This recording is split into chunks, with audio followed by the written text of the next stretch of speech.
തങ്ങളുടെ വചനം എടുക്കാം. എബ്രായ ലേഖനം എൻ്റെ 3-ാം അധ്യായത്തിൻ്റെ ഹീബ്രൂസ് ചാപ്റ്റർ 3 അതിൻ്റെ 9-ഉം 8 മുതലുള്ള വാക്യങ്ങൾ വായിക്കാം. 8 മുതൽ 11 വരെയുള്ള വാക്യങ്ങൾ ഹീബ്രൂസ് ചാപ്റ്റർ 3 വേഴ്സ് 8 to 11 നമുക്ക് വായിക്കാം. 8 മുതൽ 11 വരെയുള്ള വാക്യങ്ങൾ. എല്ലാവരും വചനമെടുത്തൊന്ന് വിശ്വസിക്കുകയാണ്. ഇന്ന് നിങ്ങൾ അവൻ്റെ ശബ്ദം കേൾക്കുന്നുവെങ്കിൽ മരുഭൂമിയിൽ വെച്ച് പരീക്ഷാ ദിവസത്തിലെ മത്സരത്തിൽ എന്ന പോലെ നിങ്ങളുടെ ഹൃദയത്തെ കഠിനമാക്കരുത്. അവിടെ വെച്ച് നിങ്ങളുടെ പിതാക്കന്മാർ എന്നെ പരീക്ഷിച്ചു, 40 ആണ്ട് എൻ്റെ പ്രവൃത്തികളെ കണ്ടിട്ടും എന്നെ ശോധന ചെയ്തു. അതുകൊണ്ട് എനിക്ക് ആ തലമുറയോട് നീരസമുണ്ടായി. അവർ എപ്പോഴും തെറ്റിപ്പോകുന്ന ഹൃദയമുള്ളവർ എന്നും എൻ്റെ വഴികളെ അറിയാത്തവർ എന്നും ഞാൻ പറഞ്ഞു. അവർ എൻ്റെ സ്വസ്ഥതയിൽ പ്രവേശിക്കുകയില്ല എന്ന് ഞാൻ എൻ്റെ ക്രോധത്തിൽ സത്യം ചെയ്തു. നമ്മൾ കഴിഞ്ഞ 2 ക്ലാസ്സുകളിലായിട്ട് നമ്മൾ അതിൻ്റെ 7-ഉം 8-ഉം വാക്യങ്ങൾ നമ്മൾ ചിന്തിക്കുവാനായിട്ട് ഇടയായി. ഞാൻ എല്ലാവരും ഓർക്കുന്നുണ്ടെന്ന് വിശ്വസിക്കുന്നു. നമ്മൾ 8-ാം വാക്യത്തിൽ നമ്മളിങ്ങനെയാണ് വായിച്ചത്: Harden not your hearts as in the provocation, like as in the day of the trial in the wilderness. നിങ്ങളുടെ ഹൃദയത്തെ കഠിനമാക്കരുത് എന്നുള്ള ഒരു മുന്നറിയിപ്പ് ദൈവത്തിൻ്റെ ആത്മാവ് തരുന്നതാണ് നമ്മൾ കഴിഞ്ഞ ക്ലാസ്സിൽ ചിന്തിച്ചത്.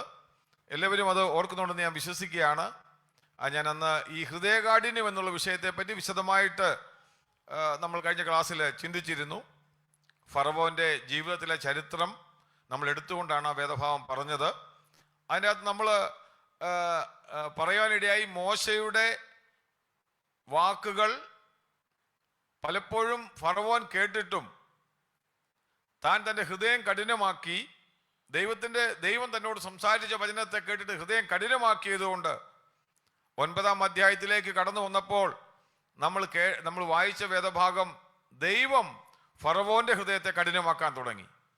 അതായത് ഹൃദയകാഠിന്യത്തിൻ്റെ ഏറ്റവും വലിയ പ്രശ്നം എന്തെന്ന് ചോദിച്ചു കഴിഞ്ഞാൽ അത് നമ്മളെ അനുസരണക്കേടിലേക്ക് നയിച്ച് അതിൻ്റെ ഫലമായി പിന്നീട് നമ്മൾ അറിയാതെ സ്വയം ഹൃദയത്തെ കഠിനമാക്കിക്കൊണ്ടിരുന്ന നമ്മൾ അറിയാതെ ദൈവം നമ്മുടെ ഹൃദയത്തെ കഠിനമാക്കുന്ന ഒരവസ്ഥയിലേക്ക് നമ്മൾ എത്തിച്ചേരും. നമ്മളതുകൊണ്ട് ആ ക്ലാസ്സിൽ കഴിഞ്ഞ ക്ലാസ്സിൽ നമ്മൾ ചിന്തിച്ച വേദഭാഗത്തിൽ പുറപ്പാട് പുസ്തകം 9-ാം അധ്യായത്തിൻ്റെ 15-ഉം 16-ഉം വാക്യങ്ങളിൽ നമ്മൾ ആ മുന്നറിയിപ്പിനോട് അനുബന്ധിച്ച് കണ്ടൊരു കാര്യം ഉണ്ടായിരുന്നു. ഞാൻ വിചാരിക്കുന്നു നിങ്ങൾ ഓർക്കുന്നുണ്ട്. റോമാലേഖനം 9-ന്റെ 17-ലും അത് പറയുന്നുണ്ട്. ഫറവോനോട് പറയുകയാണ്, എൻ്റെ ശക്തി നിന്നിൽ കാണിക്കേണ്ടതിന് ഞാൻ നിന്നെ നിർത്തിയിരിക്കുക. കാരണം എന്താണെന്ന് ചോദിച്ചു കഴിഞ്ഞാൽ ദൈവത്തിൻ്റെ നീതിക്കകത്ത് നമ്മൾ 9-ാം അധ്യായം വരുമ്പോൾ തന്നെ ദൈവത്തിന് വേണമെങ്കിൽ കഠിന ഹൃദയനായ ഫറവോനെ നശിപ്പിക്കാമായിരുന്നു. നമ്മളത് കഴിഞ്ഞ ക്ലാസ്സിൽ ചിന്തിച്ചു. ആ നശിപ്പിക്കാമായിരുന്നെങ്കിലും ദൈവം എന്ത് ചെയ്തു? ഫറവോനെ നശിപ്പിക്കാതെ അവനെ തൻ്റെ ഹിതപ്രകാരം അവൻ്റെ ഹൃദയത്തെ കഠിനമാക്കിക്കൊണ്ട് ദൈവത്തിൻ്റെ നീതി, ദൈവത്തിൻ്റെ ശക്തി ജാതികൾക്ക് വെളിപ്പെടുത്തേണ്ടതിനായിട്ട് ദൈവം ഉപയോഗിച്ചു എന്നാണ് നമ്മൾ കഴിഞ്ഞ ക്ലാസ്സിൽ അത് വായിച്ചത്. അവിടെ നമ്മളിങ്ങനെ വായിക്കുന്നുണ്ട് ദൈവത്തിൻ്റെ അവിടെ 2 കാര്യം നമ്മൾ മനസ്സിലാക്കണം. ഒന്ന്, ഹൃദയം കഠിനമാക്കി കഴിഞ്ഞാൽ ഈ എബ്രായ സഭയ്ക്കുള്ള മുന്നറിയിപ്പിനകത്തും പറയുകയാണ്, നിങ്ങൾ ഹൃദയം കഠിനമാക്കിയാൽ നിങ്ങൾക്കും ഹൃദയകാഠിന്യത്തിൻ്റെ പരിണിത ഫലം ഉണ്ടാകാനുള്ള സാധ്യതയുണ്ട്. അതായത് ഫറവോന്റെ ചരിത്രം പോലെ ഹൃദയം കഠിനമാക്കുന്നവരെ ദൈവം ഹൃദയം കഠിനമാക്കും. ദൈവം ഒരിക്കലും അനീതി പ്രവർത്തിക്കുന്ന ദൈവമല്ല. ചില ആൾക്കാർ പറയുന്നത് പോലെ, തെറ്റായിട്ട് പഠിപ്പിക്കുന്നത് പോലെ ഹൃദയം ദൈവം അങ്ങ് കഠിനമാക്കിയതാ, ദൈവത്തിന് ഇഷ്ടപ്രകാരം ചെയ്ത, അങ്ങനല്ല. അതിൽ നമ്മൾ വായിച്ച കാണാൻ സാധിക്കും. അത് 5-6 പ്രാവശ്യത്തോളം ദൈവം ഫറവോന് സമയം കൊടുക്കുന്നുണ്ട്. എന്നാൽ അതിനുശേഷം അവൻ ഹൃദയം കഠിനമാക്കിയപ്പോൾ ദൈവം തന്നെ അവൻ്റെ ഹൃദയത്തെ കഠിനമാക്കുന്നത് നമുക്ക് കാണുവാൻ സാധിക്കും. നമ്മൾ റോമാലേഖനം 9-ാം അധ്യായത്തിൽ അവിടെ നമ്മൾ വായിച്ച വാക്യം ഒന്ന് നമുക്ക് ജസ്റ്റ് ഒന്ന് റെഫർ ചെയ്തിട്ട് പോകാം. റോമാലേഖനം അതിൻ്റെ 9-ാം അധ്യായത്തിന് ഞാൻ ഈ ഹൃദയകാഠിന്യത്തോടനുബന്ധിച്ച് സംഭവിക്കുന്ന കാര്യമെന്ന് പറയുന്നതിന് വേണ്ടിയാണ് ആ വാക്യം എടുക്കുന്നത്. റോമാലേഖനം 9-ന്റെ 17 നമ്മൾ ആ പുറപ്പാട് പുസ്തകത്തിലെ വാക്യമാണ്. 9-ാം അധ്യായത്തിൻ്റെ 16-ാം വാക്യമാണ് ഇവിടെ 15-ഉം 16-ഉം വാക്യങ്ങളാണ് നമ്മളിവിടെ കോട്ട് ചെയ്തിരിക്കുന്നത്. അതിനകത്ത് 16-ാം വാക്യം ഇങ്ങനെ പറയുന്നത്, ഫറവോനോട് പറയുന്നൊരു വാക്യമാണ്. ഇതിനായിട്ട് തന്നെ ഞാൻ നിന്നെ നിർത്തിയിരിക്കുന്നത്, നിന്നിൽ എൻ്റെ ശക്തി കാണിക്കേണ്ടതിനും എൻ്റെ നാമം സർവഭൂമിയിലും പ്രസ്താവിക്കപ്പെടേണ്ടതിനും തന്നെ എന്ന് തിരുവഴുത്തിൽ ഫറവോനോട് അരുളി ചെയ്യുന്നു. അടുത്ത വാക്യം ഇങ്ങനെയാണ്: അങ്ങനെ തനിക്ക് മനസ്സുള്ളവനോട് അവന് കരുണ തോന്നുന്നു, തനിക്ക് മനസ്സുള്ളവനെ അവൻ കഠിനനാക്കുന്നു. എന്ന് പറഞ്ഞു കഴിഞ്ഞാൽ ഇവിടെ ഒരു വാക്യം ശ്രദ്ധിക്കണം. തനിക്ക് കരുണ തോന്നണമെന്നുള്ളവനോട് എന്ത് ചെയ്യുന്നു? കരുണ തോന്നുന്നു. തനിക്ക് കഠിനമാക്കണമെന്നുള്ളവനോട് എന്ത് ചെയ്യുന്നു? കഠിനമാക്കുന്നു. അതിൻ്റെ അർത്ഥം എന്താണെന്ന് ചോദിച്ചു കഴിഞ്ഞാൽ, നമ്മൾ ഈ വിഷയം പഠിച്ചപ്പോൾ ഞാൻ ഒരു കാര്യം പറയാനിടയായി. ഫറവോനെ വേണമെങ്കിൽ ദൈവത്തിൻ്റെ നീതിപ്രകാരം 9-ാം അധ്യായത്തിൽ ദൈവത്തിനെ കൊന്നുകളയാമായിരുന്നു. നമ്മൾ ആ വാക്യം വായിക്കുന്നുണ്ട്. നിങ്ങൾ വീട്ടിൽ പോയി പുറപ്പാട് പുസ്തകം 9-ന്റെ 15-ാമത്തെ വാക്യം വായിച്ചാൽ മതി. ഇപ്പം എനിക്ക് ഒറ്റ വാക്കോട് നിന്നെ നശിപ്പിക്കാമായിരുന്നു എന്ന് ദൈവം പറയുക. എന്നാൽ ദൈവം നശിപ്പിക്കാതെ ദൈവം നിർത്തിയത് എന്തിനാണെന്ന് ചോദിച്ചു കഴിഞ്ഞാൽ, ഇവിടെ നമ്മൾ ഈ വാക്യത്തിൽ വായിക്കുകയാണ്, കൊല്ലാമായിരുന്ന ഫറവോനോട് ദൈവം എന്ത് ചെയ്തു? അതാ നമ്മൾ ഈ വാക്യത്തിന്റെ 18-ാം വാക്യത്തിൽ നമ്മൾ റോമറിൽ വായിച്ചത്. തനിക്ക് മനസ്സുള്ളവനോട് അവന് കരുണ തോന്നുന്നു. കാര്യം തന്നെ ശിക്ഷയ്ക്ക് വിധിച്ചെങ്കിലും ദൈവത്തിന്റെ നീതിപ്രകാരം അവൻ കൊല്ലപ്പെടേണ്ടവനായിരുന്നെങ്കിലും ദൈവം പറയാ, എനിക്കൊരു കരുണ തോന്നുക. എന്തിനാണെന്നറിയാമോ? കരുണ തോന്നുന്നത് അവനിലൂടെ എന്ത് ചെയ്യുന്നു? ദൈവത്തിന്റെ, നമ്മൾ വായിച്ചതുപോലെ, എൻ്റെ ശക്തി കാണിക്കേണ്ടതിനും എൻ്റെ നാമം സർവഭൂമിയിലും പ്രസ്താവിക്കപ്പെടേണ്ടതിനും. ഇതാണ് ദൈവത്തിൻ്റെ നമ്മൾ പറയുന്ന സോവർണിറ്റി എന്ന് പറയുന്നത്. ദൈവത്തിൻ്റെ പരമാധികാരം എന്ന് പറയുന്നത് ഇതാണ്. ആ പരമാധികാരത്തിൻ്റെ പ്രത്യേകത എന്തെന്ന് ചോദിച്ചു കഴിഞ്ഞാൽ, ദൈവം ഇവിടെ കരുണ കാണിക്കുക. നമ്മൾ കഴിഞ്ഞ ക്ലാസ്സിൽ ഞാനിങ്ങനെ പറയാനിടയായിരുന്നു നമ്മുടെ ചർച്ചിലെ മീറ്റിങ്ങിൽ. ഈ കരുണ എന്ന് പറയുന്നത് എന്താന്ന് ചോദിച്ചാൽ, നമ്മൾ തെറ്റിദ്ധരിക്കപ്പെടില്ല. കരുണ, ദയ എന്ന് പറഞ്ഞാൽ when you don't get what you deserve, നിങ്ങൾക്ക് കിട്ടേണ്ട ഒരു കാര്യം കിട്ടാതിരിക്കുന്നതിനാണ് നമ്മൾ എന്ത് പറയുന്നത്? കരുണ കാണിക്കുക എന്ന് പറയുന്നത്. ഇവിടെ ഫറവോന് വേണമെങ്കിൽ ദൈവത്തിന് ആ ഒറ്റ സമയം കൊണ്ട് എന്ത് ചെയ്യാമായിരുന്നു? ഫറവോനെ വേണേൽ നശിപ്പിക്കാമായിരുന്നു. എന്നാൽ ദൈവം എന്ത് ചെയ്തു? കരുണ കാണിച്ചു. ആ സമയത്ത് അവന് കിട്ടേണ്ടത് ദൈവം എന്ത് ചെയ്തില്ല? കൊടുത്തില്ല. മറിച്ച് ദൈവത്തിന്റെ പദ്ധതി പൂർത്തീകരിക്കണം. ഇനി അവന്റെ മുമ്പിൽ അവന് യാതൊരു റൈറ്റുമില്ല. കാരണം അവന്റെ സാഹചര്യങ്ങളെല്ലാം കഴിഞ്ഞു. ഇനിയിപ്പോൾ ദൈവത്തിന്റെ ഗ്രേസ് അല്ലെങ്കിൽ ദൈവത്തിന്റെ കരുണയാണ്, ദൈവത്തിന്റെ മേഴ്സിയാണ് അവനുള്ളത്. അതിലൂടെ മാത്രമേ അവന് മുമ്പോട്ട് പോകാൻ പറ്റത്തുള്ളൂ. ആ മേഴ്സിയിൽ കൂടെ ദൈവം അവന് ടൈം എക്സ്റ്റെൻഡ് ചെയ്ത് കൊടുത്തിട്ട് ആ ഫറവോനിലൂടെ സകല ജാതികളുടെ മുമ്പിൽ ദൈവത്തിന് അത്ഭുതകരം പ്രസ്താവിക്കപ്പെടുവാനിടയായി. ഞാനത് അതിനിടയ്ക്കൊന്ന് പറഞ്ഞു വന്നേ ഉള്ളൂ. ഈ പറഞ്ഞതിൻ്റെ ഉദ്ദേശം ഇതേ ഹൃദയകാഠിന്യം തന്നെയാണ് ഇവിടെ ഇസ്രായേൽ മക്കളോടുള്ള ബന്ധത്തിൽ നമ്മൾ ഈ വേദഭാഗത്ത് വായിക്കുന്നിടത്തും ഉണ്ടാകുന്നത്. ഞാനത് പിന്നീട് പറയുമ്പോൾ വായിക്കുമ്പോൾ നമുക്ക് കാണാൻ സാധിക്കും. ദൈവം ഇതുപോലെ തന്നെ ഇസ്രായേൽ മക്കളുടെ ചരിത്രത്തിലും ദൈവത്തിൻ്റെ ഒത്തിരി നിലയിലുള്ള ദൈവത്തിൻ്റെ വാണിങ്സ്, ഈ ഫറവോന് കൊടുത്തതുപോലെ ദൈവത്തിൻ്റെ ഇടപെടലുകൾ എല്ലാം ഇസ്രായേൽ മക്കൾ അനുഭവിച്ചെങ്കിലും അവരുടെ ജീവിതത്തിൽ അവർ ദൈവത്തെ തള്ളിക്കളഞ്ഞതുകൊണ്ട് നമ്മൾ ഒരു വേദഭാവം വരുന്നുണ്ട്, ഇസ്രായേൽ മക്കളുടെ ഹൃദയം പോലും ദൈവം കഠിനമാക്കുന്നത് നമ്മൾ വായിക്കുന്നുണ്ട്. ഞാനത് പറയാം, നമ്മൾ പഠിച്ചു വരുമ്പോൾ കാണാൻ സാധിക്കും. നമുക്കിവിടെ ഇസ്രായേൽ മക്കളുടെ ചരിത്രം എടുത്തുകൊണ്ട് ഹൃദയകാഠിന്യത്തെ പറ്റി പറഞ്ഞിട്ട് യഥാർത്ഥത്തിൽ എബ്രായ ലേഖനത്തിലെ വിശ്വാസികളോട് ഹൃദയകാഠിന്യം അവരുടെ ജീവിതത്തിൽ സംഭവിക്കാൻ പോകുന്ന സംഭവത്തെ പറ്റി ദൈവത്തിന്റെ ആത്മാവ് വ്യക്തമാക്കിയാണ് ഇവിടെ വായിക്കുന്നത്. നമുക്കതുകൊണ്ട് ഇന്ന് രാത്രി നമ്മൾ 8-ാം വാക്യം വരെ കഴിഞ്ഞ ക്ലാസ്സിൽ ചിന്തിച്ചാണ്. അതിൻ്റെ 9-ാം വാക്യം നമുക്ക് ഒന്ന് വായിക്കാം. അതിൻ്റെ 9-ാം വാക്യം ഞാൻ വായിക്കാം. എബ്രായ ലേഖനം 3-ാം അധ്യായത്തിൻ്റെ 9-ാമത്തെ വാക്യം ഞാൻ വായിക്കാം. അവിടെ വെച്ച് നിങ്ങളുടെ പിതാക്കന്മാർ എന്നെ പരീക്ഷിച്ചു, 40 ആണ്ട് എൻ്റെ പ്രവൃത്തികളെ കണ്ടിട്ടും എന്നെ ശോധന ചെയ്തു. ഇംഗ്ലീഷ് എങ്ങനെ ഇരിക്കുന്നത്? Where your fathers tried me by proving me and saw my works 40 years. ഇവിടെ ഈ 9-ാം വാക്യം നൽകുന്നത് അവിടെ വെച്ച് നിങ്ങളുടെ പിതാക്കന്മാരെന്നാണ്. എവിടെ വെച്ചാണ്? നമ്മൾ അതിൻ്റെ 8-ാം വാക്യത്തിൽ വായിച്ചു. എവിടെ വെച്ചാണ്? മരുഭൂമിയിൽ വെച്ചിട്ട്. ഞാൻ ആ വിഷയത്തിലേക്ക് കടന്നു വരാം. അവിടെ വെച്ച് നിങ്ങളുടെ പിതാക്കന്മാർ എന്ന് വെച്ചാൽ മരുഭൂമിയിൽ വെച്ചിട്ടാണ് അവിടെ പിതാക്കന്മാർ പരീക്ഷിച്ചത്. ആര് പരീക്ഷിച്ചെന്ന് ചോദിച്ചാൽ ആ ചോദ്യം ഉത്തരവുണ്ട്. നിങ്ങളുടെ പിതാക്കന്മാരാണ് പരീക്ഷിച്ചത്. ആരെയാണ് പരീക്ഷിച്ചത്? ദൈവത്തെ പരീക്ഷിച്ചു. എത്ര നാൾ പരീക്ഷിച്ചു? 40 വർഷം പരീക്ഷിച്ചു. ഇവിടെ നമ്മൾ ഈ വാക്യം അവിടെ വെച്ച് നിങ്ങളുടെ പിതാക്കന്മാർ എന്നെ പരീക്ഷിച്ചു, 40 ആണ്ട് എൻ്റെ പ്രവൃത്തികളെ കണ്ടിട്ട് പിന്നെ ശോധന ചെയ്യുന്നു എന്ന് പറയുമ്പോൾ, ഈ മരുഭൂമിയിൽ വെച്ച് ഇവർ പരീക്ഷിക്കപ്പെടുന്നത് എന്താണെന്നാണ് നമ്മൾ 8-ാം വാക്യത്തിൽ വായിച്ചത്. പരീക്ഷാ ദിവസത്തിലെ മത്സരത്തിൽ എന്ന പോലെ എന്ത് ചെയ്തു? അവർ ഹൃദയം കഠിനമാക്കി. ഞാൻ നേരത്തെ പറഞ്ഞു, ഈ വേദഭാഗം നമുക്ക് ഇവിടെ കോട്ട് ചെയ്തിരിക്കുന്നത് ദൈവത്തിന്റെ പരിശുദ്ധാത്മാവ് അരുളി ചെയ്തിരിക്കുന്നത് പോലെ എന്ന് പറഞ്ഞിട്ട് സങ്കീർത്തന പുസ്തകം 95-ന്റെ 8-ാം വാക്യത്തിൽ നമ്മുടെ ഞാൻ കഴിഞ്ഞ ക്ലാസ്സിൽ പറഞ്ഞിരുന്നു. എന്നാൽ അവിടെ ആ വാക്യം ഒന്ന് എടുത്ത് വായിക്കും. ബാക്കി ഒന്ന് വായിക്കണേ. സങ്കീർത്തനം 95, സാംസ് നമ്പർ 95, 95-ന്റെ 8-ാമത്തെ വാക്യം. ഞാൻ എന്തിനാ അത് വായിക്കുന്നു ചോദിച്ചു കഴിഞ്ഞാൽ, അവിടെ നിങ്ങൾക്ക് കാണാൻ സാധിക്കും ഈ പറയുന്ന വേദഭാഗത്ത് ഒരു ചെറിയ വേരിയേഷൻ ഉണ്ട്. നമ്മൾ ഈ എബ്രായ ലേഖനത്തിലേക്ക് കോട്ട് ചെയ്തപ്പോൾ അത് യഥാർത്ഥത്തിൽ എബ്രായ വാക്ക്, ഹീബ്രു വേർഡ്, അത് ഗ്രീക്കിലേക്ക് പുതിയ നിയമം എഴുതിയപ്പോൾ വന്ന ട്രാൻസ്ലേഷനിൽ അതിന്റെ മീനിങ് കൊടുത്തിരിക്കുന്നതാണ്.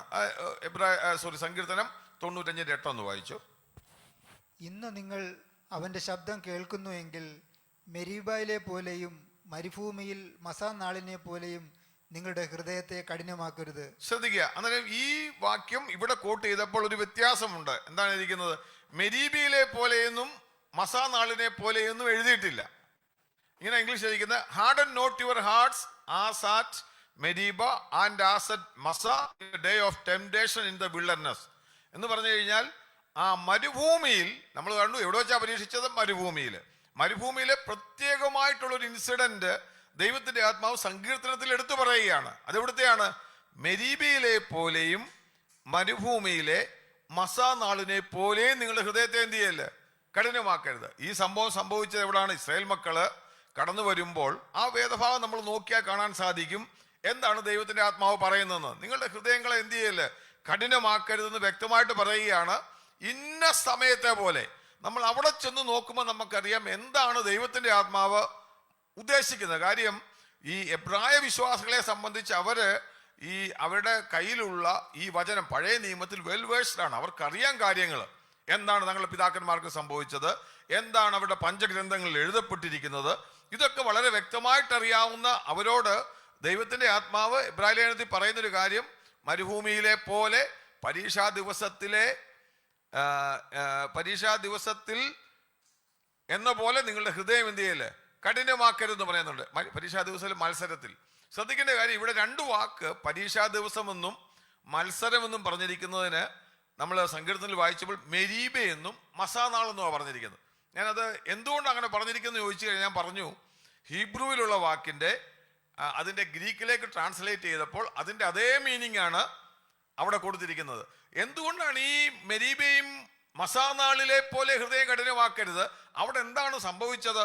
നമുക്ക് പുറപ്പാട് പുസ്തകത്തിലേക്ക് കടന്നു വരാം. പുറപ്പാട് പുസ്തകം 17-ാം അധ്യായത്തിൽ ഞാൻ എന്തെന്ന് വെച്ച് കഴിഞ്ഞാൽ ഇത് എന്താണ് യഥാർത്ഥത്തിൽ ഈ പരീക്ഷ എന്നുള്ളതെന്ന് പറയാൻ വേണ്ടിയാണ്. പുറപ്പാട് പുസ്തകം 17, എക്സഡസ് ചാപ്റ്റർ 17, അതിന്റെ വേഴ്സ് 7, 7-ാം വാക്യം, 17-ന്റെ 7 ഒന്ന് വായിക്കാം. ഇസ്രായേൽ മക്കളുടെ കലഹ നിമിത്തവും കർത്താവ് യഹോവ ഞങ്ങളുടെ ഇടയിൽ ഉണ്ടോ ഇല്ലയോ എന്ന് അവർ യഹോവയെ പരീക്ഷിക്കുക നിമിത്തം അവർ ആ സ്ഥലത്തിന് മസ പരീക്ഷ എന്നും മെരീബ കലഹം എന്നും പേരിട്ടു. ശ്രദ്ധിക്കുക, ഇവിടെ നമ്മൾ വായിക്കുന്നത് എന്താണെന്ന് ചോദിച്ചു കഴിഞ്ഞാൽ ആ സമയത്ത് സംഭവിച്ചൊരു സംഭവമാണ്. നമുക്കറിയാവുന്ന വാക്യം 17-ാം അധ്യായത്തിന്റെ 1-ാം വാക്യത്തിൽ നമ്മൾ വായിച്ചാൽ നമുക്ക് കാണാൻ സാധിക്കും അവിടെ ഉണ്ടായ സംഭവം എന്താണെന്ന് ചോദിച്ചു കഴിഞ്ഞാൽ, അവര് സീൻ മരുഭൂമിയിൽ നിന്ന് പുറപ്പെട്ട് രഫീദീമിൽ എത്തിക്കഴിഞ്ഞപ്പോൾ അവർക്ക് അവിടെ വെച്ച് എന്തില്ല? വെള്ളമില്ലാവുന്നു. അവിടെ ദാഹിച്ചു കഴിഞ്ഞപ്പോൾ അവര് ദൈവത്തോട് പിറുപിറുക്കാൻ തുടങ്ങി കഴിഞ്ഞ് നമ്മൾ വായിക്കുന്നുണ്ട്. അതിന്റെ വാക്യത്തിൽ അതിന്റെ 17-ന്റെ 3 നമ്മൾ വായിക്കുന്നുണ്ട്, ജനത്തിന് അവിടെ വെച്ച് ദാഹിച്ചത് കൊണ്ട് ജനം എന്ത് ചെയ്തു? മോശയുടെ നേരെ പിറുപിറുത്തു, ഞങ്ങളും മക്കളും ഞങ്ങളുടെ മൃഗങ്ങളും ദാഹം കൊണ്ട് ചാകേണ്ടതിന് നീ ഞങ്ങളെ മിസ്രൈമിൽ നിന്ന് കൊണ്ടുവന്നത് എന്തിനാ എന്ന് പറഞ്ഞ് മോശയോടും അതേ തുടർന്ന് ദൈവത്തോടും എന്ത് ചെയ്യുക? കലഹിക്കുകയാണ്, പിറുപിറുക്കുകയാണ്.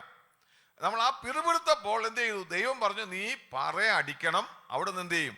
വെള്ളം ഉണ്ടാകും. കാര്യം ഇവരുടെ പിറുപിറുപ്പും നിമിത്തം ദൈവം അവർക്ക് വെള്ളം കൊടുക്കുന്നതാണ് നമ്മളിവിടെ കാണുന്നത്.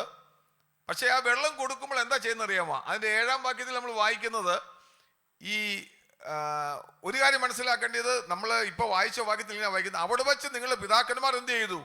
എന്നെ പരീക്ഷിച്ചു. ദൈവത്തെ ആര് പരീക്ഷിച്ചെന്നാ പറയുന്നത്? ഈ പിതാക്കന്മാര് ദൈവത്തെ പരീക്ഷിച്ചു. അവരെ പരീക്ഷിച്ചത് എന്തായിരുന്നു? അതാ നമ്മൾ 7-ാം വാക്യത്തിൽ വായിച്ചത്. അവരുടെ പരീക്ഷയുടെ അവർ ദൈവത്തെ പരീക്ഷിച്ച വിഷയം എന്താന്ന് ചോദിച്ചു കഴിഞ്ഞാൽ 7-ാം വാക്യം നമ്മളിങ്ങനെ വായിക്കുന്നത്, യഹോവ ഞങ്ങളുടെ ഇടയിൽ ഉണ്ടോ ഇല്ലയോ എന്ന് അവരെന്ത് ചെയ്തു? യഹോവയെ പരീക്ഷിച്ചു. അത് വല്ലാത്തൊരു പരീക്ഷയാണ് കേട്ടോ. അവരെന്താ പരീക്ഷിച്ചത്? കാര്യം അവരെ സംബന്ധിച്ച് നോക്കിയാൽ അവർ ദൈവത്തിന്റെ അത്ഭുതങ്ങൾ കണ്ടവർ.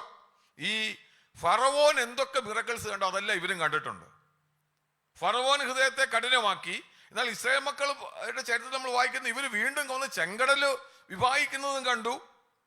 അതിന്റെ പുറകിലത്തെ അധ്യായം 16-ാം അധ്യായത്തിൽ വായിക്കുകയാണെങ്കിൽ മന്ന വീഴുന്നത് അവർ കാണുന്നുണ്ട്. നമ്മൾ 16-ാം അധ്യായം നിങ്ങൾ നോക്കിയാൽ കാണാൻ സാധിക്കും. അവിടെ മന്ന അവർക്ക് കൊടുക്കുന്നത് കാണുന്നുണ്ട്. കാര്യം മിറക്കിൾസിനോട് മിറക്കിൾസ് ആഡ് ചെയ്ത് ഇങ്ങോട്ട് വരിക. വന്നു കഴിഞ്ഞിട്ട് എന്ത് ചെയ്തു? ഇവിടെ നമ്മൾ 17-ാം അധ്യായത്തിൽ വായിക്കുക, വെള്ളമില്ലാത്തത് കൊണ്ട് ഇപ്പൊ ഇവർക്കൊരു സംശയം. എന്താ അവരുടെ സംശയം? യഹോവ ഞങ്ങളുടെ ഇടയിൽ ഉണ്ടോ ഇല്ലയോ എന്ന്. അന്നേരം അതിന്റെ അർത്ഥം എന്നാണെന്നറിയോ? യഹോവ ഞങ്ങളുടെ ഇടയിൽ ഉണ്ടോ എന്ന് ചോദിച്ചു കഴിഞ്ഞാൽ, ഇതുവരെയൊക്കെയുള്ള അത്ഭുതങ്ങൾ ചെയ്തത് ആരാ? ഞങ്ങളുടെ കർത്താവ് യഹോവയാ. ഇപ്പൊ വെള്ളമില്ലാത്തതിന്റെ കാരണം യഹോവ ഞങ്ങളുടെ ഇടയിൽ ഇല്ലാത്തത് കൊണ്ടായിരിക്കാം. അതുകൊണ്ട് ഇവര് കലഹിക്കുക, ഇവര് പരീക്ഷിക്കുക. ദൈവത്തെ പരീക്ഷിച്ചിട്ട് പറയുകയാണ്, എന്ത് ചെയ്യുന്നു? യഹോവ ഞങ്ങളുടെ ഇടയിലുണ്ടോ? യഥാർത്ഥത്തിൽ നമ്മൾ ഇവിടെ വായിച്ചാൽ കാണാൻ സാധിക്കുന്ന കാര്യം, ദൈവം അവരെ ടീച്ച് ചെയ്യുകയാണ്. എന്താ ദൈവം അവരെ ടീച്ച് ചെയ്യാൻ ഉദ്ദേശിച്ചത്? ദൈവം ദൈവത്തിൽ ട്രസ്റ്റ് ചെയ്യണം. when they are facing a trouble, when they are facing a problem, God want them to trust in the Lord. God want them to trust in the promises he has given to him. അവർക്ക് കൊടുത്തിരിക്കുന്ന വാഗ്ദത്തം എന്ന് പറയുന്നത് പാലും തേനും ഒഴുകുന്ന ദേശത്ത് അവരെത്തിക്കാമെന്ന. അതിന്റെ ഒത്തിരി മിറക്കിൾസ് ഇവരെ കണ്ടു കഴിഞ്ഞു. പക്ഷെ ഇവരെ സംബന്ധിച്ച് ഇപ്പോൾ ഒരു പ്രശ്നം എന്താണെന്ന് വെച്ച് കഴിഞ്ഞാല്, ദൈവം ഇവരെ പരീക്ഷിക്കാൻ വേണ്ടി ട്രസ്റ്റ് ചെയ്യുന്നോന്നറിയാൻ വേണ്ടി ഇവരെ ഒരു പ്രതിസന്ധി കൂടെ കടത്തി വിടുക. പക്ഷെ ഇവരെന്ത് ചെയ്തു? ഈ പ്രതിസന്ധിയിൽ ദൈവത്തെ പരീക്ഷിക്കുക. ദൈവം ഇവരെ ടെസ്റ്റ് ചെയ്തപ്പോൾ ഇവർ ദൈവത്തെ തിരിച്ച് പരീക്ഷിക്കുന്നതാണ് നമ്മളിവിടെ കാണുന്നത്. ഞാൻ പറഞ്ഞത് നിങ്ങൾക്ക് മനസ്സിലായി കാണുമെന്ന് വിശ്വസിക്കുക. അതുകൊണ്ട് എന്ത് ചെയ്തു? ആ സ്ഥലത്തെ, അതുകൊണ്ടാണ് നമ്മളിവിടെ വായിക്കുന്നത്, മോശ എന്താ പേരിട്ടത്? ആ സ്ഥലത്തിന് മസ പരീക്ഷ എന്നും മെരീബ കലഹമെന്നും പേരിട്ടു. ഞാൻ നിങ്ങൾക്ക് പറഞ്ഞ മനസ്സിലായല്ലോ. അതായത് ഇന്ന് നമുക്ക് ഇതിനകത്ത് നിന്ന് പഠിക്കേണ്ട പാഠം എന്താണെന്ന് ചോദിച്ചു കഴിഞ്ഞാൽ, ഇത് എബ്രായ വിശ്വാസികളെ പഠിപ്പിക്കുന്ന പാഠം എന്തെന്ന് ചോദിച്ചു കഴിഞ്ഞാൽ, ഈ ദൈവം ഇവരെ സംബന്ധിച്ച് ഇവരെപ്പോഴും ദൈവമുണ്ടോ എന്ന് നോക്കുന്നതിന്റെ അർത്ഥം എന്നാണെന്നറിയാമോ? They want a miracle. അവർക്ക് അത്ഭുതം വേണം. മന്ന വീണു, ഇവര് നിലവിളിച്ചു, ഇവര് കടന്ന് പിറുപിറുത്തപ്പം എന്ത് ചെയ്തു? ദൈവം പറഞ്ഞു മന്ന കൊടുക്കാൻ പറഞ്ഞു. അവർക്ക് വെള്ളമില്ലെന്ന് പറഞ്ഞു കഴിഞ്ഞപ്പോൾ എന്ത് ചെയ്തു? കയ്പുള്ള വെള്ളം വന്നപ്പോൾ മാറായില്ലെന്ന് പറഞ്ഞു. മരം വെട്ടിയിടാൻ പറഞ്ഞു. അന്നേരം അവിടെ എന്ത് ചെയ്തു? മധുരമായ വെള്ളമായി. അവർ ചെങ്കടലിന്റെ മുമ്പിൽ വന്നിട്ട് അവരവിടെ വന്നിട്ട് പിറുപിറുത്തപ്പോൾ ദൈവം എന്ത് ചെയ്തു? ചെങ്കടലിനെ വിവാഹിച്ചു കൊടുത്തു. ഞാൻ പറഞ്ഞതിന്റെ അർത്ഥം എന്താണെന്ന് ചോദിച്ചു കഴിഞ്ഞാൽ, ഇങ്ങനെ 1 by 1 ആയിട്ട് അവര് ദൈവത്തിന്റെ മിറക്കിൾസ് കണ്ടവരാ, ദൈവത്തിന്റെ അത്ഭുതങ്ങൾ കണ്ടവരാ. എന്നാൽ ദൈവം ഈ അത്ഭുതങ്ങൾ കണ്ട് ഇത്രയും വന്ന ജനത്തിനെ നോക്കിയിട്ട് ദൈവത്തിന് പറയാനുള്ള കാര്യം, ഇവര് ദൈവത്തെ ട്രസ്റ്റ് ചെയ്യുന്നുണ്ടോ എന്നറിയണം. അതുകൊണ്ട് ദൈവം എന്ത് ചെയ്തു? വെള്ളമില്ലാത്ത സ്ഥലത്ത് അവരെ കൊണ്ടുവന്നു. പക്ഷെ ഇവിടെ എന്ത് ചെയ്തു? നമുക്കറിയാം, ദൈവം ടെസ്റ്റ് ചെയ്തെങ്കിലും ഇവര് ദൈവത്തെ ട്രസ്റ്റ് ചെയ്യുന്നുണ്ടോ, ദൈവത്തിൽ വിശ്വസിക്കുന്നുണ്ടോ എന്ന്. ദൈവം ഇവരെ ടെസ്റ്റ് ചെയ്ത സ്ഥാനത്ത് ഇവര് തിരിച്ച് ദൈവത്തെ പരീക്ഷിച്ചതാണ് നമ്മളിവിടെ വായിച്ചത്. ഇവരിങ്ങനെ പറയാ, ഈസ് യഹോവ എമംഗ് us or not? ദൈവം ഞങ്ങളുടെ ഇടയിൽ ഉണ്ടോ ഇല്ലയോ എന്നുള്ളത്. ഇന്ന് രാത്രിയിൽ നമ്മളൊരു മനസ്സിലാക്കേണ്ട കാര്യം, ആരെങ്കിലും ദൈവത്തിന്റെ മുമ്പിൽ മിറക്കിൾസ് മാത്രമായിട്ട് ദൈവത്തെ പിൻപറ്റുന്ന വ്യക്തികൾ ഉണ്ടെങ്കിൽ ഒരു കാര്യം മറന്നു പോകണ്ട. ഞാൻ ഈ പറയുന്നത് ഇവിടെ ദൈവത്തിന്റെ ആത്മാവ് പറയുക, ഈ ജനത്തെ പോലെ നമ്മൾ ഈ വായിച്ചു, അവിടുത്തെ നമ്മൾ എബ്രായ ലേഖനത്തിൽ വായിച്ചത്, മരുഭൂമിയിൽ വെച്ച് പരീക്ഷാ ദിവസത്തിൽ എന്ന പോലെ നിങ്ങളുടെ ഹൃദയം കഠിനമാക്കരുത്. ഇവരുടെ ഹൃദയം കഠിനമാക്കിയത് ദൈവം ഞങ്ങളുടെ ഇടയിൽ ഉണ്ടോ? ഇന്ന് രാത്രിക്കാൽ ഞാൻ എൻ്റെ പ്രാക്ടിക്കൽ ആപ്ലിക്കേഷൻ പറയട്ടെ.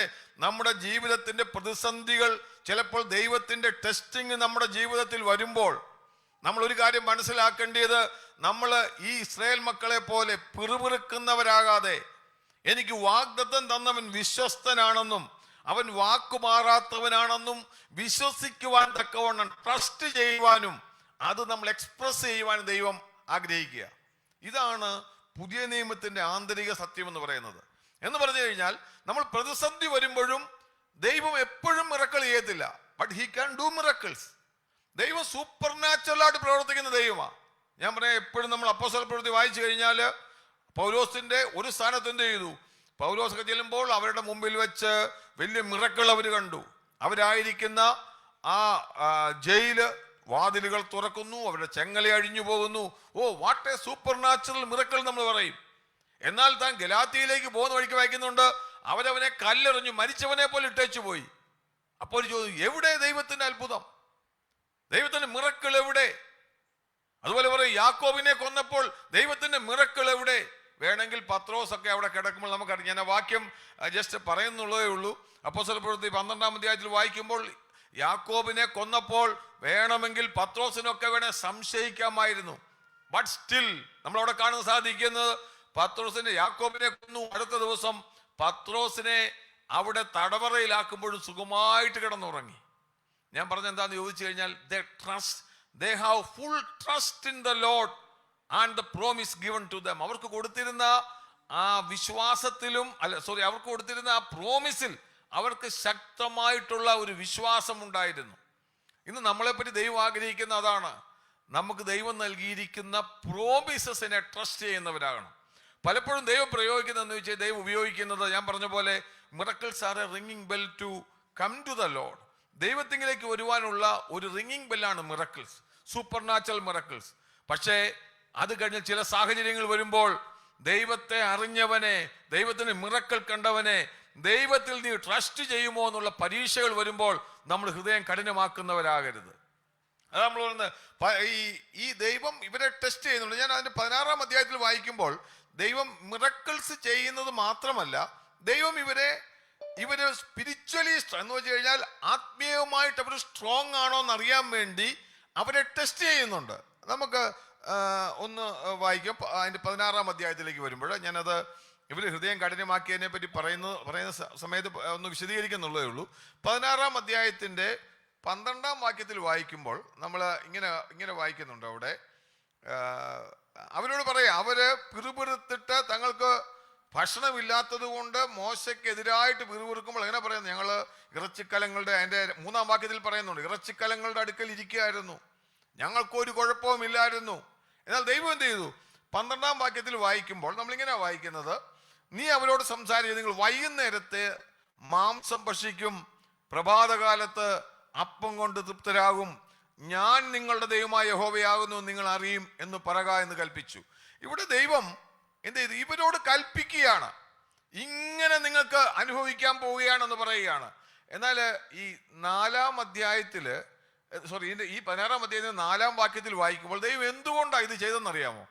ഈ അത്ഭുതം എന്തുകൊണ്ടാണ് ചെയ്തതെന്ന് ചോദിച്ചു കഴിഞ്ഞാൽ, ഞാൻ ഈ വായിച്ച വാക്യം എക്സഡസ് ആണ്, പുറപ്പാട് പുസ്തകം എക്സഡസ് ചാപ്റ്റർ 16. അതിന് 4-ാം വാക്യത്തിൽ വായിക്കുമ്പോൾ ദൈവം എന്തിനാണ് മിറക്കിൾ ചെയ്തത്? 4-ാം വാക്യം ഒന്ന് വായിച്ചു നോക്കാം. വായിക്കാം ഞാൻ. പുറപ്പാട് പുസ്തകം എക്സഡസ് ചാപ്റ്റർ 16 വേഴ്സ് 4. അവിടെ ഇങ്ങനെ വായിക്കുന്ന, അപ്പോൾ യഹോവ മോശയോട്, ഞാൻ നിങ്ങൾക്ക് ആകാശത്ത് നിന്ന് അപ്പം വർഷിപ്പിക്കും, ജനം എൻ്റെ ന്യായപ്രമാണം അനുസരിക്കുമോ ഇല്ലേ എന്ന് ഞാൻ അവരെ പരീക്ഷിക്കേണ്ടതിന് അവർ പുറപ്പെട്ട് ഓരോ ദിവസത്തേക്കും വേണ്ടത് അന്നന്ന് പെറുക്കിക്കൊള്ളണം. ദൈവം മിറക്കിൾ ചെയ്ത് കൊടുത്തത് എന്തിനാന്ന് ചോദിച്ചു കഴിഞ്ഞാൽ, അവരെ ടെസ്റ്റ് ചെയ്യുന്നതിന് വേണ്ടിയാ. ഞാൻ നിങ്ങൾക്ക് പറഞ്ഞ മനസ്സിലായി. എന്നാൽ നമ്മളിത് വായിച്ചു കഴിഞ്ഞാൽ, ഈ താഴോട്ട് വായിച്ചു കഴിഞ്ഞാൽ, അവര് ഈ ദൈവം ഈ കൽപ്പന എല്ലാം കൊടുത്തെങ്കിലും അവരെ പറ്റി 9-ാം വാക്യത്തിൽ വായിക്കുമ്പോൾ ദൈവം ഇങ്ങനെ പറയാ, എല്ലാം പെറുക്കിക്കൊള്ളണമെന്നെല്ലാം പറഞ്ഞു. പക്ഷെ 28-ാം വാക്യത്തിൽ വായിക്കുമ്പോൾ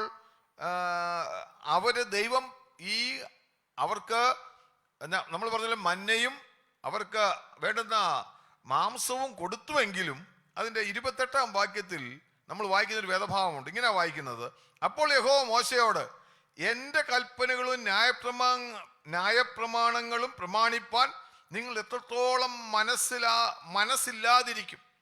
കാര്യം അവരോട് പറഞ്ഞു, നിങ്ങൾക്ക് ആവശ്യമുള്ളതേ പിറക്കാവൂ. അടുത്ത ദിവസം ഞാൻ നിങ്ങൾക്ക് പിറ്റേ ദിവസം രാവിലെ എന്ത് ചെയ്യും? ഓരോ ദിവസവും ആവശ്യമുള്ളത് നിങ്ങൾക്ക് തരുമെന്ന്. എന്നാൽ ഇവരെന്ത് ചെയ്യുന്നറിയാവോ? ഇവിടെയും ദൈവത്തെ ട്രസ്റ്റ് ചെയ്തില്ല. ചില ആൾക്കാർ എന്ത് ചെയ്തു? പോയിട്ട് കുറെ കൂടുതൽ പെറുക്കി. നമ്മളവിടെ വായിക്കുന്നുണ്ട്, കുറെ പഴുത്ത് നാറി കുറച്ച് അവർ പുഴു അരിച്ചു എന്ന് നമ്മൾ വായിക്കുന്നുണ്ട്. അപ്പോൾ ദൈവം പറയുക, നിങ്ങൾക്ക് തരുന്ന ഈ മിറക്കിൾസിൽ പോലും നിങ്ങൾ എന്തില്ല? നിങ്ങൾ എന്നെ അനുസരിക്കുന്നില്ല. ഞാൻ ഇന്ന് പറഞ്ഞതിന്റെ ചുരുക്കം എന്തെന്ന് പറഞ്ഞു കഴിഞ്ഞാൽ, തീർച്ചയായിട്ടും നമ്മളൊരു കാര്യം മനസ്സിലാക്കേണ്ടത്, ദൈവം ചെയ്യുന്ന ചില സാഹചര്യങ്ങൾ ദൈവം നമ്മുടെ ജീവിതം നമ്മളെ പരീക്ഷിക്കാൻ വേണ്ടി ദൈവം ഉപയോഗിക്കും. ദൈവം ടെസ്റ്റ് ചെയ്യാൻ വേണ്ടി ഉപയോഗിക്കും. ഒരു കാര്യം ഇവിടെ പറയുമ്പോൾ ഒരു വാക്ക് മറന്നു പോകല്ല്. ദൈവം നമ്മളെ ടെസ്റ്റും ട്രയൽസും തരും. ദൈവം ഒരിക്കലും നമ്മളെ ടെംപ്റ്റ് ചെയ്യത്തില്ല. ദൈവം നമ്മളെ പരിശോധിക്കാര്യം. പക്ഷേ ഇതിൻ്റെ അകത്തൊരു വാക്യം നമ്മൾ മലയാളത്തിൽ ചിലപ്പോൾ നമുക്ക് തെറ്റായിട്ട് തോന്നാൻ സാധ്യതയുണ്ട്. ഗ്രീക്കിൽ പിരാസിമോസ് എന്നുള്ളൊരു വാക്കാണ് നമ്മൾ ടെസ്റ്റ്, ടെംപ്റ്റേഷൻ അല്ലെങ്കിൽ പ്രലോഭനമെന്നും പരിശോധന എന്നും ഒക്കെ ഉള്ളതിന് ഉപയോഗിക്കുന്ന ഒരു വാക്ക്. പക്ഷെ സാഹചര്യം അനുസരിച്ചിട്ട് വേണം അതിൻ്റെ മീനിങ് നമ്മൾ മനസ്സിലാക്കാൻ. ഞാൻ പറയുന്നത്, മലയാളത്തിൽ ഈ ഗ്രാമാറ്റിക്കലി പഠിക്കുമ്പോൾ നമ്മൾ പറയും, ഇപ്പം ഈ നമ്മൾ നാച്ചുറലായിട്ട് സംസാരിക്കുന്ന ചില വാക്കുകളുണ്ട്, അതിന് രണ്ടർത്ഥങ്ങളുണ്ട്. സാഹചര്യം അനുസരിച്ച് നമ്മൾ അതിൻ്റെ അർത്ഥം എന്ത് ചെയ്യുന്നത്, എടുക്കുന്നത്. അതുപോലെ ദൈവം ആരെയും എന്ത് ചെയ്തില്ല? ദൈവം ആരെയും പ്രലോഭനത്തിൽ അകപ്പെടുത്തത്തില്ല. പക്ഷെ ദൈവം ആൾക്കാരെ പരീക്ഷിക്കും. പ്രലോഭനം എന്ന് പറയുന്ന പിശാചിന്റെ ഒരു ആയുധമാണ്. എന്നാൽ ട്രയൽസ് എന്ന് പറയുന്നത് ദൈവത്തിന്റെ ആയുധമാണ്. നമ്മൾ എങ്ങനെ ആയിരിക്കുന്നത്. അന്നേരം ഇതേ വാക്ക് ഉപയോഗിച്ച് കഴിയുമ്പോൾ ചിലപ്പോൾ നമ്മൾ അറിയാതെ പിശാച് ചെയ്യുന്ന പോലെ ദൈവം നമ്മളെ പാപത്തിലേക്ക് അകപ്പെടുത്താൻ വേണ്ടി കൊണ്ടുവിടുമെന്നുള്ള അർത്ഥമല്ല. ദൈവം ആരെയും എന്ത് ചെയ്യുന്നില്ല? ദോഷങ്ങളാൽ പരീക്ഷിക്കുന്നതല്ല നമ്മൾ യാക്കോബിന്റെ ലേഖനത്തിൽ വായിക്കുന്നുണ്ട്. കാര്യം ഞാൻ പറയാം, ഇപ്പോൾ ഉദാഹരണം, ഈ വാക്ക് നിങ്ങൾ വായിക്കുമ്പോൾ മനസ്സിലാക്കേണ്ടത്, ദൈവവുമായിട്ട് ബന്ധപ്പെട്ട് വരികയാണെങ്കിൽ it is A trial or A test. എന്നാൽ പിശാചുമായിട്ട് ബന്ധപ്പെട്ടാ പറയുന്നെങ്കിൽ അതൊരു പ്രലോഭനമായിരിക്കും. അതായത് നമുക്ക് യേശു കർത്താവിനെ പരീക്ഷിക്കേണ്ടതിന് പിശാച് മരുഭൂമിയിലേക്ക് കൊണ്ടുപോയി. അവിടെ പിരാസിമോസ് എന്ന വാക്ക് പ്രലോഭിപ്പിക്കാൻ വേണ്ടി കൊണ്ടുപോയി. എന്തിനാ? പാപത്തിൽ വീഴിക്കുന്നതിന് വേണ്ടി. എന്നാൽ അതേസമയം അബ്രഹാമിനെ പരീക്ഷിക്കാൻ വേണ്ടി ദൈവം എന്ന് പറയുമ്പോൾ അവിടെ ഉപയോഗിക്കുന്ന വാക്ക് അബ്രഹാമിനെ ടെസ്റ്റ് ചെയ്യുകയായിരുന്നു. അബ്രഹാമിനെ എന്ത് ചെയ്യായിരുന്നു? ടെസ്റ്റ് ചെയ്യുക. അവിടെ ഉപയോഗിക്കുന്ന ഇതേ വാക്കിന്റെ മീനിങ് ആണ് അവിടെ ഉപയോഗിക്കുന്നത്. ദൈവം അബ്രഹാമിനെ പരീക്ഷിച്ചു, പ്രലോഭിപ്പിക്കുകയല്ല ചെയ്തത്. കാര്യം ആ പരീക്ഷയിലും എന്ത് കിട്ടി? നമുക്ക് ഒരു വാക്യം ഒന്ന് എടുത്ത്, ഞാൻ എപ്പോഴും വായിക്കുന്ന വാക്യമാണെങ്കിൽ നിങ്ങൾക്കൊന്ന് എടുക്കാം. അബ്രഹാമിനെ ദൈവം ടെസ്റ്റ് ചെയ്തപ്പോൾ ദൈവത്തിനൊരു കാര്യം മനസ്സിലായി. എന്ന് വെച്ചാൽ 22-ാം അധ്യായം ഒന്ന് എടുത്തു. ജനസിസ്, ഉൽപ്പത്തി പുസ്തകം 22-ാം അധ്യായം, ജനസിസ് ചാപ്റ്റർ 22, 22, ജനസിസ് ചാപ്റ്റർ 22, അതിൻ്റെ 12-ാമത്തെ വാക്യം ഇങ്ങനെ വായിക്കുന്നുണ്ട്. Genesis chapter 22 verse 12.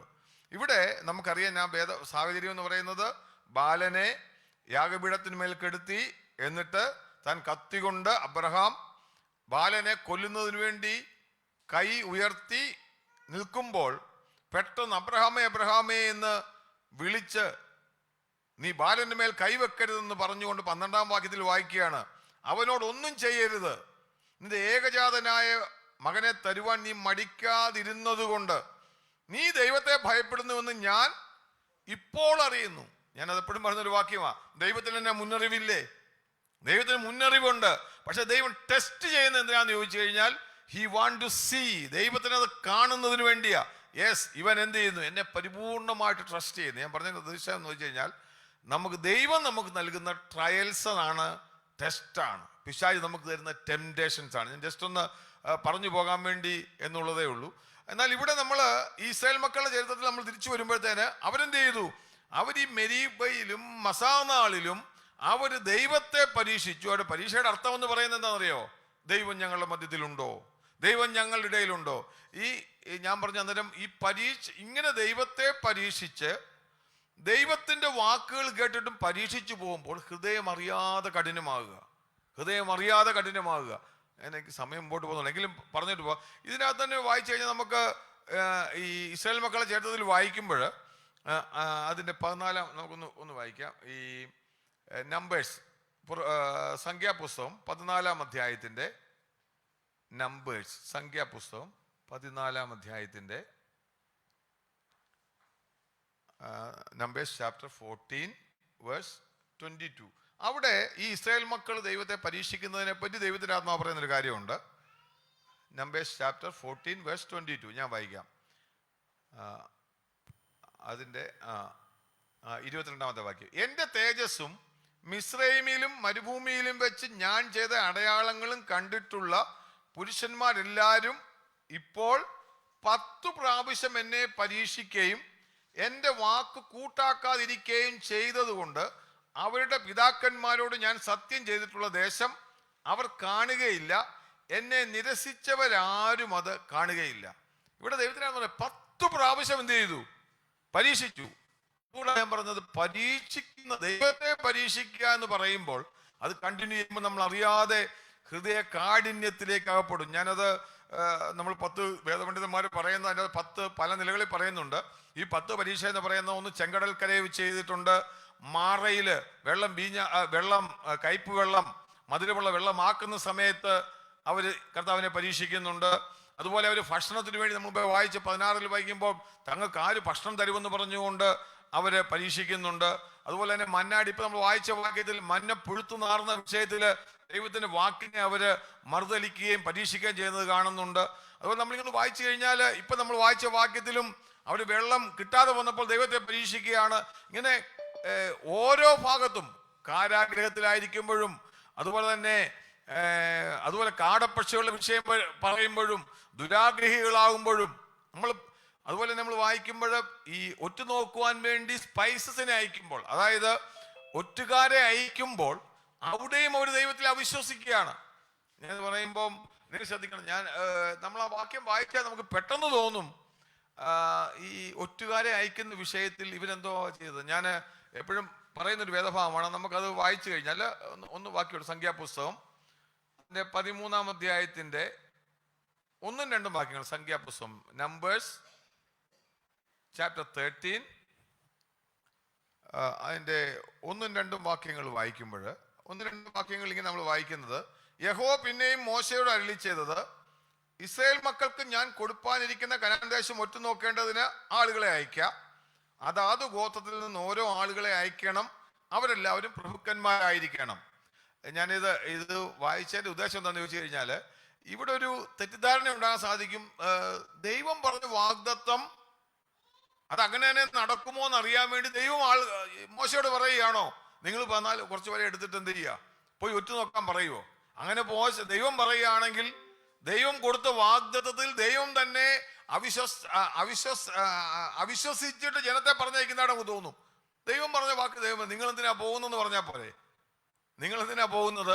ഞാൻ വാഗ്ദത്തം പറഞ്ഞ നിങ്ങൾ ഇവരെ പോയാൽ മതി എന്ന് പറയട്ടില്ല. എന്നാൽ ദൈവം ഇവിടെ പറയുകയാണ്, എന്താ, നിങ്ങൾ എന്ത് ചെയ്യുക, നിങ്ങൾ വേണേ ഒന്ന് പോയി നോക്കിക്കോളാൻ പറയുക. പക്ഷെ നമ്മൾ കാര്യം ചിന്തിച്ചു കഴിഞ്ഞാൽ അറിയും, ഇവിടെയും ഇസ്രായേൽ മക്കള് ദൈവത്തെ പരീക്ഷിക്കുകയായിരുന്നു. നമ്മൾ ഒരു വാക്യം എടുത്ത് നോക്കിക്കഴിഞ്ഞാൽ ഈ ആവർത്തന പുസ്തകത്തിൻ്റെ 1-ാം അധ്യായം എടുക്കുക, ഡ്യൂട്രോണമി ചാപ്റ്റർ 1, അതിനകത്ത് വേഴ്സ് 21-22 ഞാൻ വായിക്കാം. ഡ്യൂട്രോണമി ആവർത്തന പുസ്തകം എടുത്താൽ മതി. അതിൻ്റെ 1-ാം അധ്യായത്തിൻ്റെ 21-22 വാക്യങ്ങളിൽ ഇവിടെ മോശ പറയുന്നൊരു കാര്യമാണ്, ഇതാ നിന്റെ ദൈവമായ യഹോവ ആ ദേശം നിന്റെ മുൻപിൽ വെച്ചിരിക്കുന്നു,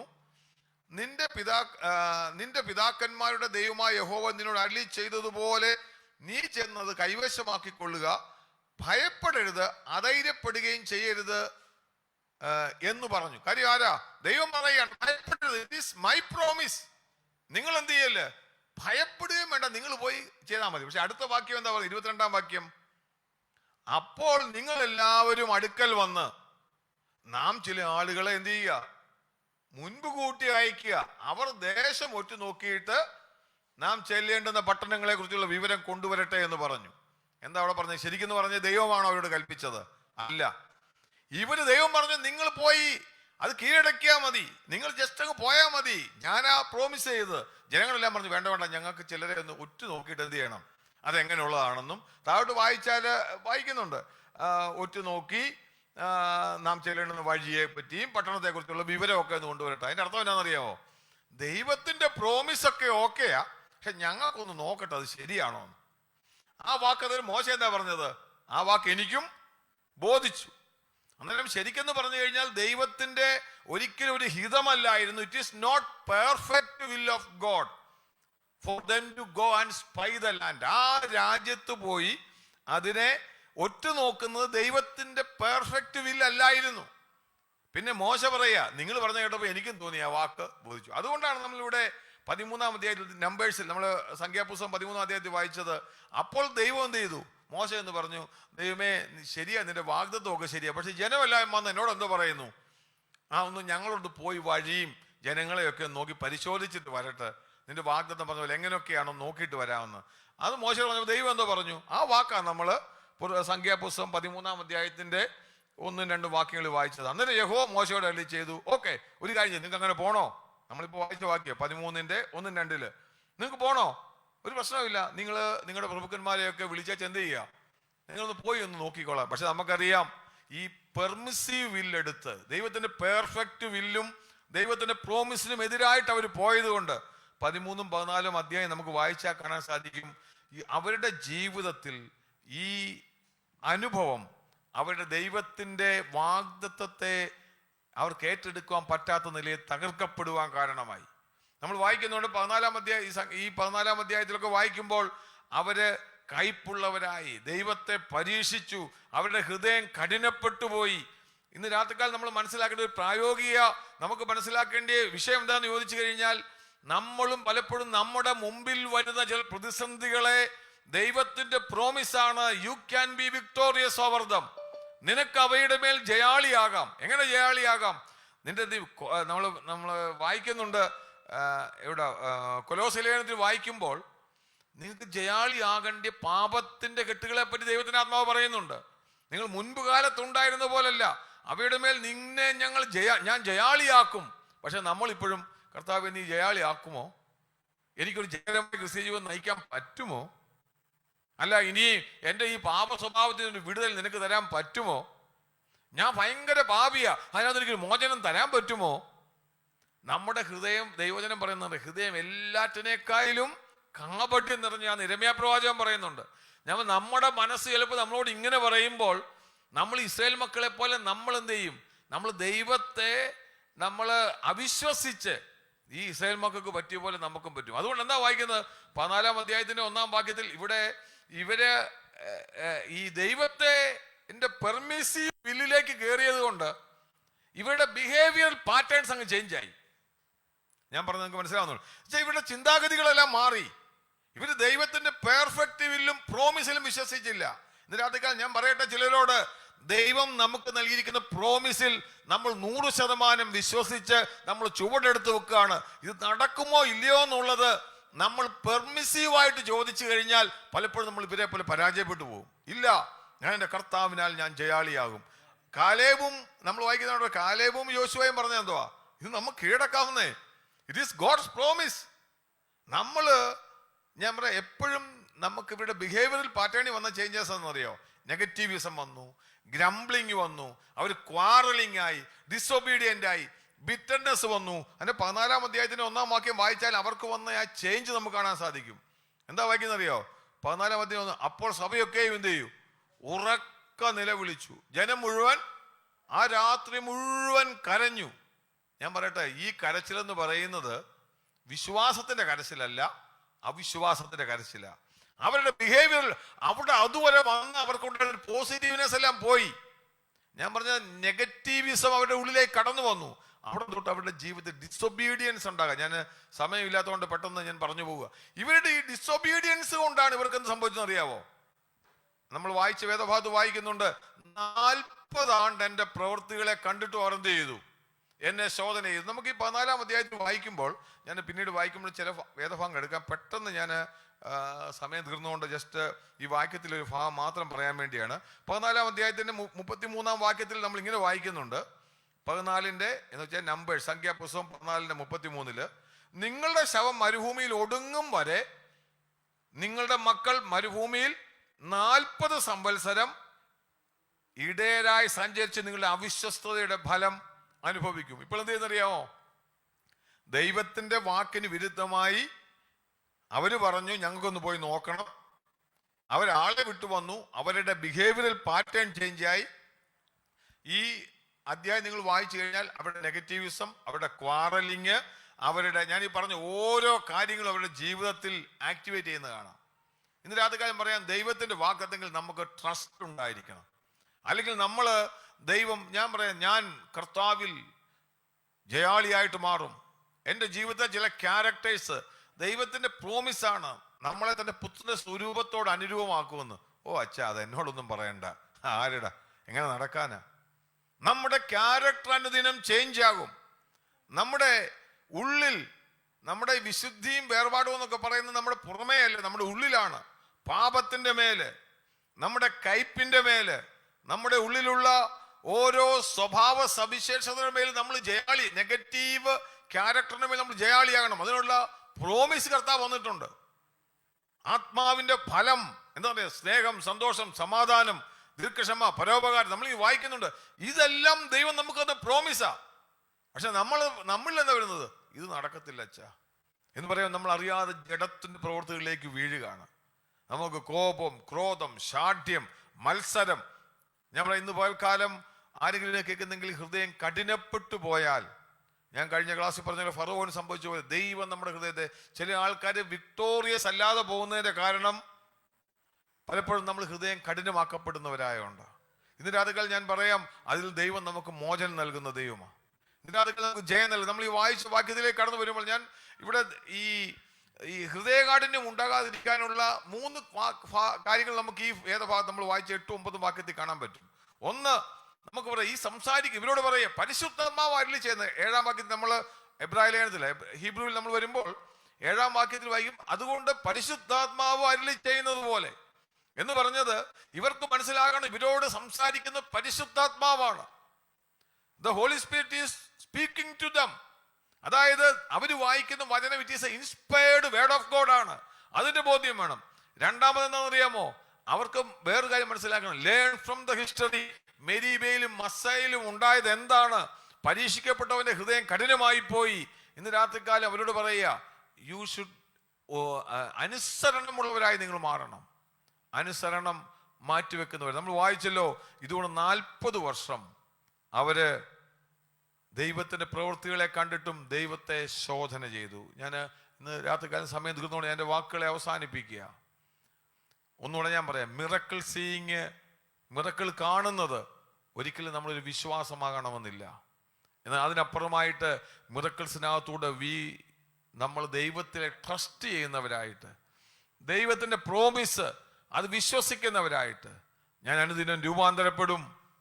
നമ്മൾ ദൈവത്തെ പോലാകും. നമ്മളൊരു കാര്യം മനസ്സിലാക്കണം, നാം ഹൃദയം ഒരു വാണിംഗ് നമുക്കുള്ളത്, ഈ എബ്രായ വിശ്വാസികൾക്കുള്ള വാണിംഗ് നമുക്കൂടെ ഉള്ളതാണ്. നാം ഹൃദയത്തെ തുടർച്ചയായിട്ട് കഠിനമാക്കിയാൽ there is a time, അവിടെ വരുമ്പോൾ ദൈവം നമ്മുടെ ഹൃദയത്തെ കഠിനമാക്കും. ആ ഒരു വാക്കൂടെ ഞാൻ വായിച്ച് ഇസ്രായേൽ മക്കളെ ഞാൻ അവസാനിപ്പിക്കാം. നമുക്ക് ഡ്യൂട്രോണമി നമുക്ക് എടുക്കാം, ആവർത്തന പുസ്തകം. ഇനി ഇസ്രായേൽ മക്കളുടെ ഹൃദയത്തെ ദൈവം കഠിനമാക്കിയതോടെ ഞാൻ ഒന്ന് പറഞ്ഞിട്ട് പോവാം. Deuteronomy chapter 29. അതിൻ്റെ വയ്ക്കുമ്പോൾ ഞാൻ ഹൃദയം കഠിനമാക്കുന്നതിൻ്റെ പ്രത്യേകതയാണ്. ആവർത്തന പുസ്തകം ഡ്യൂട്രോണമി ചാപ്റ്റർ 29, അതിൻ്റെ 2-ാമത്തെ വാക്യം തൊട്ട് ഞാൻ വായിക്കാം. Deuteronomy chapter 29 verse 2. ഇവിടെ നമ്മൾ വായിക്കുമ്പോൾ ഫറവോനോട് പറഞ്ഞതുപോലൊരു വേദഭാഗം പറയുന്നത്. മോശ എല്ലാവരെയും വിളിച്ചു കൂട്ടിയിട്ട് പറയുന്നൊരു ഭാഗമാണ്. ഇങ്ങനെ പറയുക, നിങ്ങൾ കണ്ണാലെ കണ്ട വലിയ പരീക്ഷകളും അടയാളങ്ങളും മഹാ അത്ഭുതങ്ങളും തന്നെ, എങ്കിലും വേഴ്സ് 3 ഞാൻ വായിക്കുന്നത്, 29:3, എങ്കിലും തിരിച്ചറിയുന്ന ഹൃദയവും കാണുന്ന കണ്ണും കേൾക്കുന്ന ചെവിയും യഹോവ നിങ്ങൾക്ക് ഇന്നുവരെയും തന്നിട്ടില്ല. എന്താ പറഞ്ഞ അർത്ഥം എന്ന് വെച്ച് കഴിഞ്ഞാൽ, നിങ്ങൾ അത്ഭുതങ്ങൾ കണ്ടു. എന്ത് കണ്ടു? അടയാളങ്ങൾ കണ്ടു. They saw signs and wonders.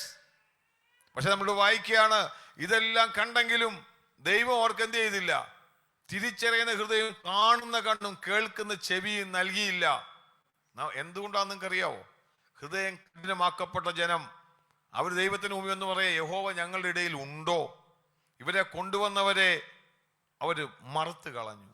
ഇന്ന് രാത്രിയിൽ നമുക്ക് ഒരു വാണിംഗ് ആയിട്ട് നമുക്കറിയാം, എന്താണ് നമ്മുടെ ലൈഫ് ലെസൺ. ഒരിക്കലും നമ്മളോട് വാഗ്ദത്തം ചെയ്തവൻ, വാക്ക് പറഞ്ഞവൻ, അവൻ വാക്ക് മാറാത്തവനാണ്. അവൻ നമ്മളെ അവസാനം വരെ നടത്തുവാൻ ശക്തനായ ദൈവമാണ്. ഇന്ന് രാത്രികാലം നമുക്ക് കർത്താവിന്റെ കരങ്ങളിൽ ഏൽപ്പിക്കാം ഈ വചനങ്ങൾ.